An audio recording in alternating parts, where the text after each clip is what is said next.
Students, good morning. In this video lecture, we solve question number 10 of this exercise 1.2. Let a is equal to r minus 3 and b is equal to r minus 1. Consider a function f such that a to b. Defined by fx is equal to this x minus 2 upon x minus 3 is f11 and onto. Justify your answer.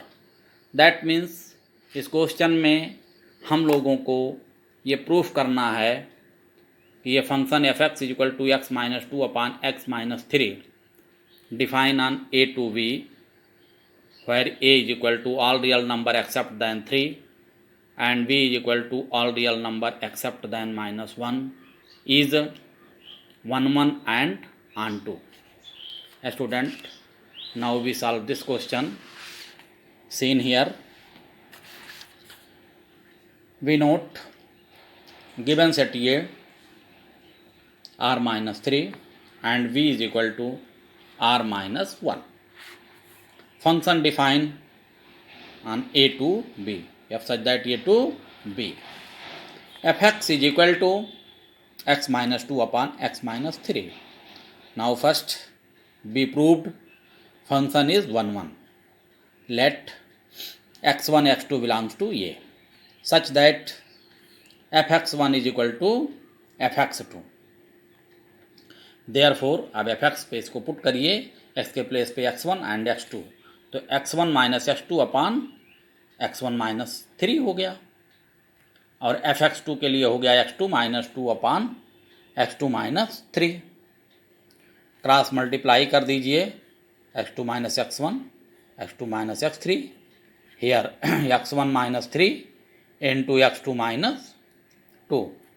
इसे multiply करेंगे x1 x2 x1 का 3 के साथ multiply 3x1 2x2 plus 2 3 ja 6. In right hand side x1 x2 minus 2x1 3x2 minus sign के साथ and plus 6. अब चूंकि दोनों लेफ्ट एंड राइट दोनों साइड में x1 x2 पॉजिटिव साइन के साथ है, therefore we cancel x1 x2 on both side and 6 का साइन भी सेम है both side, therefore this is cancelled.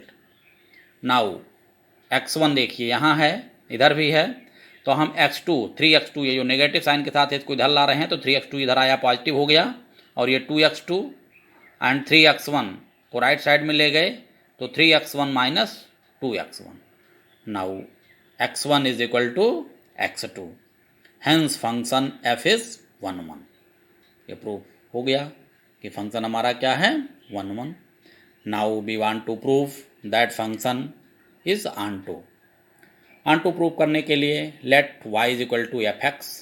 fx आपका दिया हुआ है, fx is equal to क्या है x minus 2 upon x minus 3. Therefore y is equal to this. Now solve it. Cross multiply. We get y into x minus 3 is equal to x minus 2 and solve it. X Y minus 3y is equal to X minus 2. इस x को इधर ले आइए, 3y को उधर transfer करिए, तो function बना आपका ये बन गया X Y minus X is equal to 3y minus 2. Now x common करेंगे तो y minus 1 is equal to 3y minus 2. Therefore x is equal to 3y minus 2 upon y minus 1. Student, in each question to prove onto function, ये जो given function होगा y is equal to in terms of x दिया होगा, इसे हमें change करके x की value in terms of y लानी होगी. जैसा कि यहाँ आपको x की value in terms of y क्या मिला 3y minus 2 upon y minus 1. I same in each question we do it. अब देखें इस क्वेश्चन के अकॉर्डिंग ये 3y minus 2 upon y minus 1 है. इसमें ये जो वैल्यू है ये y इज इक्वल टू 1 के लिए डिफाइन नहीं होगा, because if we put y is equal to 1 in right hand side of this, then we get infinite, because y 1 minus 1 क्या हो जाएगा, 0 हो जाएगा. Therefore for every y belongs to r minus 1, यानी y की value all real number हो except than 1. So 3y minus 2 upon y minus 1 belongs to r minus 3. देखिए आपका जो फंक्शन दिया हुआ है सेट ए और सेट वी, ये आपका कोडोमेन है. r माइनस 1 क्या है, कोडोमेन, सेट वी की वैल्यू है. और ये जो r माइनस 3 है ये आपका डोमेन है. तो y की कोई भी वैल्यू अगर हम लेते हैं कोडोमेन से, तो ये 3y माइनस 2 y माइनस 1 हमें ऐसी वैल्यू मिलेगा जो डोमेन में बिलोंग करेगा. बिकॉज अब ये r माइनस 3 है तो कोई ना कोई रियल नंबर आएगा, लेकिन 3 नहीं होगा. क्यों नहीं होगा, तो उसका रीज़न भी मैंने यहाँ नोट किया है. देखिए, इफ़ वी लेट कि 3y minus 2 upon y minus n equal to 3, suppose करते हैं कि ये 3 ही आता है, क्योंकि आपके डोमेन में जो यहाँ पर डोमेन दिया हुआ है उसमें r माइनस 3 है, यानी 3 को इंक्लूड नहीं किया गया है. ऑल रियल नंबर है एक्सेप्ट देन 3 है. देयरफॉर देखिए, if 3y minus 2 upon y minus 1 is equal to 3, तो सॉल्व इट. क्रॉस मल्टीप्लाई करेंगे इसके साथ, तो 3y minus 2 is equal to 3y minus 3. 3y को कैंसिल कर देंगे, minus 2 is equal to minus 3. 3 को इधर ले आइए, 3 minus 2 is equal to 0. That means 1 is equal to 0, which is impossible. अगर ये इक्वेशन सॉल्व किया जा रहा है तो ऐसा नहीं हो सकता कि वन साइड 1 आए, सेकंड अदर साइड 0 आए. It is not possible. Hence we conclude that the value of 3y minus 2 upon y minus 3 is not 3.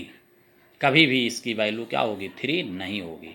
यानी इसकी वैल्यू जो भी आएगी सॉल्व करने पर, for each value of y ये r माइनस 3 इस सेट में बिलोंग करेगा. Now we solve it. F x is equal to F X. अब x की वैल्यू अभी देखिए जो मैंने सॉल्व किया है, x इज इक्वल टू ये आया है, तो f x is equal to x के प्लेस पे पुट किया 3y minus 2 upon y minus 1, और ये पूरा आपका x हो गया. एफ एक्स है, x की वैल्यू है, तो f x is equal to फिर क्या होता है आपका function F x is equal to define क्या है, x minus 2 upon x minus 3, जो गिवन फंक्शन है. ये क्वेश्चन में given function F x is equal to x minus 2 upon x minus 3. तो ये पूरी वैल्यू, तो x की वैल्यू हमने ये पुट किया. अब हम लोग ये एफ एक्स हो गया. अब फंक्शन डिफाइन है क्या, x minus 2 upon x minus 3. Be solve it and get numerator is y and denominator is 1.